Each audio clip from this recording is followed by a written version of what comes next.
Hello friends, आज हम जैव प्रक्रम का पार्ट 7 पढ़ेंगे। इससे इसमें जो है हम लोग आज पादपों का परिवहन पढ़ेंगे, यानी पादपों में परिवहन पढ़ेंगे, यानी कि ट्रांसपोर्टेशन इन प्लांट्स। तो हम इससे पहले जो पढ़े हैं उसमें क्या पढ़े थे कि प्रकाश संश्लेषण की क्रिया के द्वारा पौधे अपना भोजन बनाते हैं। लेकिन आज देखते हैं कि उस प्रकाश संश्लेषण के द्वारा जो भोजन बना उसका यूज कैसे होता है। पर ये भी पढ़े थे कि जड़ से जल लेते तो वो जल जड़ से ऊपर तक जाता कैसे है। तो चलिए हम जानते हैं इस चीज को। तो सबसे पहले बात आती है परिवहन, कि पादपों में जो परिवहन होता है वो परिवहन होता कैसे है। तो परिवहन तंत्र को समझने के लिए हमें ये समझना पड़ेगा कि देखिए, जड़ से जो जल ऊपर जाता है उसके लिए एक नलिकाएं बनी होती है, यानी कि कुछ ना कुछ होगा जो कि जड़ से जल को ऊपर लेके जाता है। उसी तरीके से जो प्रकाश संश्लेषण के द्वारा भोजन बना वो भी हर एक पार्ट्स में, पेड़ के हर एक पार्ट्स में पहुंचे, उसके लिए भी नलिकाएं बनी होती है।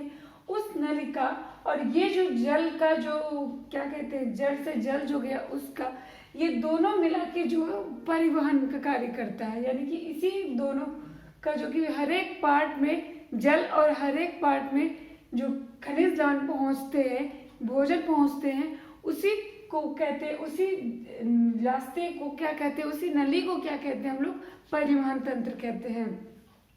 तो देखिए, जब बात करते हैं छोटे पौधे की, यानी कि जड़ से हम लोग जान रहे हैं कि मिट्टी में ही जो होती है खनिज लवण होती है, जल होती है, नाइट्रोजन, फास्फोरस, जितने सारे खनिज लवण हैं, मिनरल्स जो होते हैं वो जड़ में ही होते हैं, यानी कि मिट्टी में होते हैं।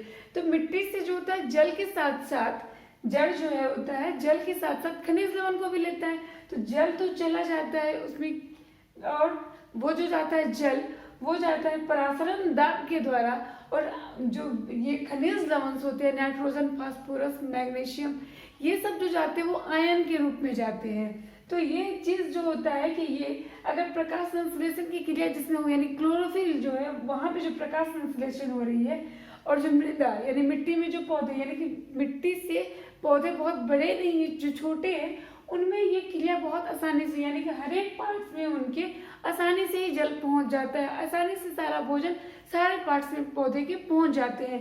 लेकिन जब बात करते हैं बहुत बड़े बड़े पेड़ों की, जैसे आम का पेड़ हो गया, खजूर का पेड़ हो गया, ताड़ का पेड़ हो गया, वो सब में अगर इस तरीके से जल जाने का क्रिया हो या फिर इस तरह से भोजन जाने की क्रिया हो तो वो संभव नहीं हो सकती है। तो उसके लिए दूसरा जो माध्यम अपनाया गया, तो वो जो होता है वो क्या होता है, जाइलम के द्वारा ही जाने के लिए उसमें कुछ और भी चीज है जिससे कि ये पेड़ जो होता है ऊपर जल को खींच पाता है। तो हम उस चीज को देखते हैं। तो ये तो हो गया, छोटे पौधों में दिक्कत ही नहीं होती है।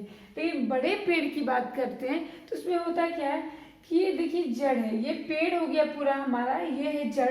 जड़ में जो होता है यानी कि मिट्टी में जल भी होते हैं, नाइट्रोजन, फास्फोरस, मैग्नीशियम, तो ये जितने सारे कुछ होते हैं, तो ये जो होता है आयन के रूप में ऊपर जाता है, और जल जो होता है ये भी ऊपर लेके जा रहा है। तो इसमें क्या होता है, पेड़ में नलिका बनी होती है, यानी कि नली होती है जिसके द्वारा ऊपर जल जाता है। तो ये नलिकाएं क्या करती है, यहाँ पे एक परासरण दाब का कार्य करता है। तो ये परासरण दाब को समझने के लिए करते हैं, ये देखिए जड़ में जो जल है वो तो बाहर निकलेगा नहीं, और जल का अवशोषण करना है। तो क्या होगा, परासरण दाब क्या है ये समझते हैं। जैसे कि कोई भी चीज जो होता है कि अधिक सांद्रण वाले और कम सांद्रण वाले जो होते हैं, दो तरीके का रसायन होगा। तो जो कम सांद्रण वाले होगा वो अधिक सांद्रण वाले को खींचता है, यानी जो तरल चीज है, यानी कि गाढ़ा है और एक पतला है, तो जो पतला है वही तो किसी चीज में सूखा जाएगा आराम से, और लेकिन जो गाढ़ा है तो वो तो सूखना मुश्किल होता है। तो जैसे कि एक कटोरी में अगर हम लोग किशमिश को डाल देते हैं तो वो जो होता है कि जो किशमिश को जो फुलाता है पानी, यानी कि किशमिश के अंदर पानी जा रहा है, तो वो जो जा रहा है वो परासरण दाब कहलाता है, यानी कि उसमें कुछ ना कुछ दाब बनता है जिसके द्वारा वो किशमिश फूलने लगता है, यानी कि उसमें जल जाने लगता है। तो इसी प्रकार क्या होता है, यहाँ पे भी परासरण दाब कार्य करता है कि परासरण दाब जो होता है वो इसमें लगता है, और जिसके द्वारा जो होता है कि उसमें प्रेशर बनता है, और ये प्रेशर जैसे ही बनता है, पेड़ जो होता है ऊपर यानी कि ये तने के साथ साथ ऊपर तक जल चला जाता है और ये हर एक पार्ट में यानी हर एक पत्तियों में पहुंच जाता है जहाँ की फ्लोएम है, यानी कि हर एक जगह पे हर एक नली में जो होता है वो जाइलम जो होता है, जाइलम के द्वारा खनिज लवण और जल पहुंच जाता है। तो देखिए जब हम बात करते हैं कि जाता है कि किस तरीके से वो जा रहा है, कि देखिए यहाँ पे क्या करते हैं कि एक पत्ती बना देते हैं, ठीक है, ये एक पत्ती है। तो इस पत्ती में मान लीजिए कि इसी नली द्वारा इस पत्ती में आ गया, ये नली है, ये नली में ये जल का बूंद पूरे पत्तियों में आ जाती है। तो जैसे ये पत्तियों में आती है, ये पत्तियां क्या करती है कि ये मतलब कि ये जल जो होता है वो क्या करता है, एक मॉलिक्यूल दूसरे मॉलिक्यूल को अपनी तरफ खींचता है। तो ये कार्य जो है वो चलते रहता है, यानी कि ये जो होता है जल एक तो ऊपर जा ही रहा है और इस चीज को जल जो है यानी कि खींचते रहता है। ये जो पत्तियों द्वारा तनाव होता है, खींचता है, तो ये यहाँ पे जल की बूंदें आराम से आ जाती हैं। और इसका क्या होता है, इसमें जल की हानि होती है, यानी कि यहाँ पे जब जल आता है तो ये प्रकाश जल जब कब आता है, जबकि रंध्र खुला होता है, यानी कि स्टोमेटा जो होता है वो खुली हुई होती है, यानी कि प्रकाश संश्लेषण की क्रिया हो रही है। तो उस समय क्या होता है, ये वाष्पोत्सर्जन बन के यानी कि इसका वाष्पोत्सर्जन होता है, वाष्प बन के उड़ जाता है, इसको ट्रांसपिरेशन बोलते हैं। तो ये जो होता है ये जब प्रकाश संश्लेषण की क्रिया हो रही है तब हो रही है, यानी कि हमारा रंध्र खुला हुआ है। उसी से तो हम लोग पढ़े थे ना कि जो पत्तियों में ऑक्सीजन जो होता है वो रिलीज होता है और कार्बन डाइऑक्साइड ले रहा है प्रकाश संश्लेषण के लिए पेड़ पौधे। तो वही चीज को देखिए यहाँ पे जो प्रकाश संश्लेषण की क्रिया हो रही है तो उसमें हम लोग पढ़े थे इसमें जल की हानि होती है। ये जल की जो हानि होती है बहुत ही ज्यादा होती है, 80 to 90% जल की हानि हो जाती है, ये वाष्प बन के उड़ जाता है। तो ये जो वायुमंडल में उड़ गया इससे प्रकाश संश्लेषण की क्रिया हो गई, यानी कि जो जल का ये कार्य था ये हर एक पार्ट में ये ऐसे पहुंच गया। तो देखिए यहाँ पे क्या है, जल एवं विलेय खनिज लवणों का ऊपर की तरफ गति होता है, इस चीज को तो हम देख लिए। दूसरा क्या है, ज्यादातर कोशिकाएं यानी इसकी जो कोशिका होती है वो मृत होती है और इसकी भित्ति क्या होती है, मोटी होती है। तो ये मृत क्यों होती है, क्योंकि इनकी जो होती है मतलब कि जब छोटा होता है तो होती है थोड़ी बहुत, जैसे जैसे पेड़ बड़ा होते जाता है ऊपर की तरफ होते जाता है तो वो सेल जो होता है वो डेड हो जाता है।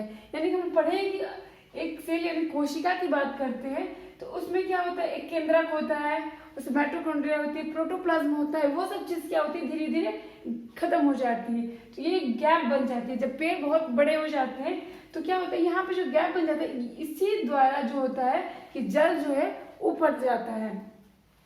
ये देखिए इसके बाद देखिए प्लांट्स जो होते हैं, प्लांट्स के एरियल भाग द्वारा वाष्प के जल के रूप में हानि जो होता है वही वाष्पोत्सर्जन कहलाता है। यानी कि देखिए हम लोग तो ऑक्सीजन की उपस्थिति में यानी कि यहाँ पे ऑक्सीजन रिलीज हो रहा था ना, तो वायु भी हम लोग जान रहे हैं कि ऑक्सीजन की उपस्थिति में जो हो रही हो, तो यानी कि ऑक्सीजन की उपस्थिति में हो रहा है, यानी कि जो प्रकाश संश्लेषण की क्रिया के द्वारा ऑक्सीजन निकला उसी के द्वारा क्या होता है जल की हानि होती है, यानी प्रकाश संश्लेषण होता है उसी टाइम जल की हानि हो रही है, यानी कि पेड़ से जो जल गया ऊपर वो वाष्प बन के उड़ जाता है। तो उसी चीज की जो जल की हानि हुई इसी हानि को क्या बोलेंगे हम लोग, वाष्पोत्सर्जन यानी कि ट्रांसपिरेशन बोलेंगे। फिर देखिए क्या प्रकाश संश्लेषण का विलेय उत्पादों का वहन स्थानांतरण कहलाता है। अब तो हम लोग जाइलम के बारे में पढ़ ली, जड़ से जो जल ऊपर जाता है वो जाइलम के द्वारा जाता है, ठीक है। ये कार्य जो होता है ये जो जा रहा है इसमें ये जाइलम के द्वारा जा रहा है। पेड़ के हर एक पार्ट्स में जो जल जाता है, खनिज लवण मिनरल्स जा रहे हैं वो जाइलम के द्वारा जा रहे हैं। तो जाइलम तो हम जान गए कि कैसे जा रहे हैं। यहाँ पे आप देखिए बात करते हैं फ्लोएम की, यानी प्रकाश संश्लेषण के दौरान जो होता है जो भोजन बना उसको पूरे पार्ट्स में पेड़ कैसे बांटते हैं हम उस चीज को देखते हैं। तो पूरे पार्ट्स में जो फ्लोएम जो होता है कि उसमें भी नलिकाएं बनी, इसमें जिस तरह से नलिकाएं हैं वहिकाएं हैं उसी तरह से उसमें भी बनी हुई है। तो वो नलिकाएं जो होती है वो क्या करती है, पेड़ पौधे का हर एक पार्ट्स में उसको भी पहुंचाना है, उसका जो इसका जो एक जगह से दूसरे जगह पहुंचाने का कार्य हुआ उसको ट्रांसपोर्टेशन बोलते हैं और वाष्पोत्सर्जन की क्रिया को ट्रांसपिरेशन बोलते हैं। लेकिन जो फ्लोएम जो कार्य करता है यानी कि फ्लोएम द्वारा जो पूरे पेड़ में जल फल यानी कि जो भोजन बना वो जो वितरण हो रहा है, हर एक पार्ट्स को मिल रहा है, उसको हम लोग बोलेंगे ट्रांसलोकेशन, यानी कि स्थानांतरण बोलते हैं। तो ये स्थानांतरण के द्वारा जो होते पत्तियों में जो भोजन बना था वो भी पेड़ के हर एक पार्ट्स को मिलना है, वृद्धि के लिए, बीजों के लिए, फूल पत्तियों के लिए, जड़ों में भंडारण के लिए, हर एक चीज के लिए जो होता है वो फ्लोएम विधि का यूज किया जाता है। यानी कि फ्लोएम जो तक होता है, टिश्यू होता है, उस टिश्यू द्वारा जो होता है हर एक पार्ट्स में पहुंचता है, और उस पहुंचाने की क्रिया को क्या बोलेंगे हम लोग, उसको बोलेंगे स्थानांतरण यानी कि ट्रांसलोकेशन। तो ये जो होता है यानी कि ट्रांसलोकेशन द्वारा होता है, यानी कि स्थानांतरण द्वारा होता है। और ये दो तरीके के वास्कुलर टिश्यू होता है, एक को तो बोलते हैं जाइलम, यानी जड़ से जो जल लेके गया जाइलम, और जो पूरे पौधों में जो कि भोजन का वितरण किया उसको क्या बोलेंगे, फ्लोएम। तो ये देखिए ये फ्लोएम द्वारा होता है, यानी कि ये जो भोजन का जो स्थानांतरण हुआ एक जगह से दूसरे जगह तक, जो कि ऊर्जा प्रकाश संश्लेषण के द्वारा भोजन बना, उसका जो स्थानांतरण हुआ फ्लोएम के द्वारा। ये और भी एमिनो एसिड्स और भी अलग अलग पदार्थों का जो होता है कि एक जगह से दूसरे जगह जो संवहन होता है वो फ्लोएम द्वारा ही होता है। यानी कि एमिनो एसिड तथा अन्य पदार्थों का भी परिवहन जो होता है वो अमीनो एसिड्स, यानी कि अमीनो एसिड हो गया, और अन्य पदार्थों का परिवहन भी किसके द्वारा हो रहा है, फ्लोएम द्वारा हो रहा है। जड़ के भंडारण अंगों, यानी जड़ में भी भंडारण अंग है, और फलों, बीज तथा वृद्धि वाले अंग में ले जाते हैं।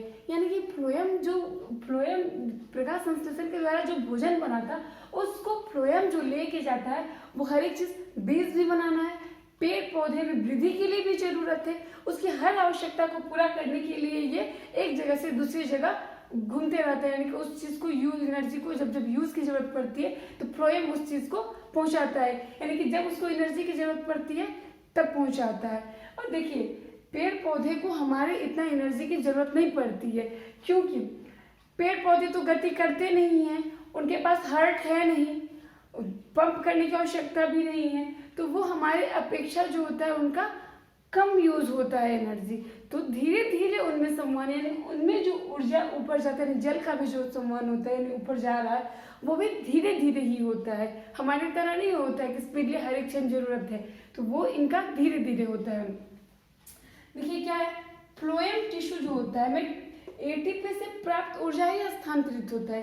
यानी फ्लोएम से जो हम लोग ये देख रहे हैं कि एक जगह से दूसरी जगह जो भोजन का स्थानांतरण हो रहा है फ्लोएम द्वारा, उसमें जो एटीपी यानी कि एनर्जी तैयार हो गया है उसी एनर्जी को स्टोर करता है, लेके जाता है, कुछ स्टोर कर दिया, कुछ लेके जा रहा है फिर वृद्धि के लिए, फूल पत्तियों के लिए, उसके विकास के लिए, वो सब जगह लेके जा रहा है।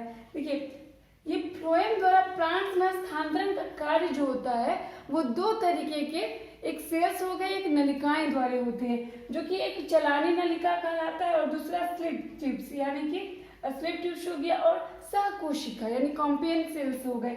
ये दोनों क्या करते हैं कि ये इसका मदद करते हैं, किसका, फ्लोएम का मदद कर रहे हैं, यानी कि ये दोनों मददगार उनके साथी है, जहां जहां उसको पहुंचाना है ये दोनों भी साथ साथ जाते हैं। यानी कि चालन द्वारा ही चालन नलिका भी पेड़ पौधों में भोजन जो होता है ऊपर से नीचे लेके जाता है। तो ये इसके डिमांड पे, यानी पेड़ की डिमांड पे होता है कि उसको नीचे से ऊपर जाना है या ऊपर से नीचे आना है। तो देखिए ये हो गया। अब देखिए जानते हैं इसी का जो कि वाष्पोत्सर्जन की क्रिया के दौरान जो ये हो रहा है, वाष्प का उत्सर्जन हो रहा है, यानी कि जल का जो उत्सर्जन हानि हो रहा है, और जड़ से जो जाइलम ऊपर जा रहा है उसी को बोलते हैं हम लोग रसारोहण, यानी कि एसेंट ऑफ सेप। तो इस चीज को देख लिए।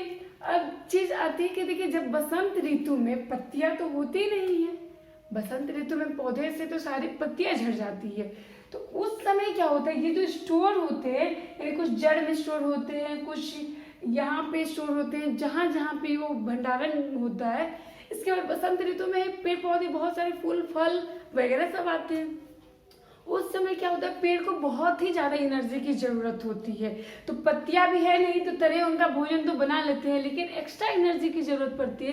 तो ये भंडारण जो है, यानी कि भंडारण करके वो लोग जो रखे हैं एनर्जी को, उसी एनर्जी का यूज होता है, क्योंकि उसमें वृद्धि की भी आवश्यकता होती है, नई पत्तियों का भी आना होता है, फूल भी बनता है, फल भी बनता है। ये सारी चीजों के लिए क्या होता है, उस भंडारण का यूज किया जाता है पेड़ों में। तो अगर वो भंडारण नहीं करके रखते तो बसंत ऋतु में जो पेड़ पौधे की और भोजन नहीं बना पाते, एक्स्ट्रा एनर्जी तो रहता ही नहीं। तो ये जो हम इस चीज को समझे कि भंडारित अनाज यानी कि भंडारित जो कि वो एनर्जी को रखे है वो बसंत ऋतु में यूज कर पाते हैं। तो जड़ से भी यानी कि हर एक पार्ट्स में जो पहुंच रहा है तो वो किसके द्वारा पहुंच रहा है, फ्लोएम के द्वारा। यानी भोजन का वितरण कौन कर रहा है, फ्लोएम कर रहा है, और जड़ जो है हर एक पार्ट्स में जाइलम पहुंचा रहा है। तो याद रखने के लिए क्या बोल सकते हैं कि जड़ से जाइलम, देखिए जड़ हो गया, तीन चीजें, जड़, जाइलम और जल, तीन चीज। यानी कि देखिए याद रखिए कि जड़ से जो होता है वो जाइलम, जल और खनिज लवण को लेके जाता है, यानी कि मिनरल्स और वाटर को जड़ से जो लेके जाता है जाइलम लेके जाता है। और फ्लोएम जो होता है जो कि प्रकाश संश्लेषण के द्वारा भोजन बना वो सारे पौधों में वितरण करता है। तो ये हमारा पादप में परिवहन कंप्लीट हो गया। नेक्स्ट पार्ट में हम लोग उत्सर्जन पढ़ेंगे। Thank you so much.